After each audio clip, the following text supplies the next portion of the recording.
ನಾವು ಓದಿ ಯಾರೊಬ್ರು ಓದಿ ಹಸಿದವರಿಗೆ ಅಲ್ಲಪ್ಪ, 3ನೇ ವಾಕ್ಯದ ಓದಮ್ಮ. ಎಷ್ಟನೇ ವಾಕ್ಯ? ಓದಿ. ಓದಿ ಜೋರ. ನಮ್ಮ ಆತ್ಮವನ್ನು ಕುಂದಿಸಿ ನಾವು ಉಪವಾಸ ಮಾಡಿ, ಅಲ್ಲಿಂದ ಓದಿ. ನಾವು ಉಪವಾಸ ಮಾಡಿದ್ದೇವೆ, ನೀವು ಏಕೆ ಕಟಾಕ್ಷಿಸುವುದಿಲ್ಲ? ಅಯ್ಯೋ, ಯಾಕೆ ಕಟಾಕ್ಷಿಸಲಿಲ್ಲ? ನಮ್ಮ ಆತ್ಮವನ್ನು ಕುಂದಿಸಿಕೊಂಡಿದ್ದೇವೆ. ನಮ್ಮ ಆತ್ಮ ಕುಂದಿಸಿಕೊಂಡಿದ್ದೇವೆ.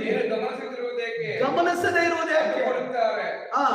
ಇದು ನಿಮ್ಮ ಉಪವಾಸದ ದಿನದಲ್ಲಿಯೂ ನಿಮ್ಮ ನಿತ್ಯ ಕೆಲಸವನ್ನು ಉಪವಾಸ ಅಂತ ನಿನ್ನ ಕೆಲಸ ಮಾಡ್ತೀಯ, ನಿನ್ನ ಕುಟುಂಬ ನೋಡ್ಕೊಂತೀಯ.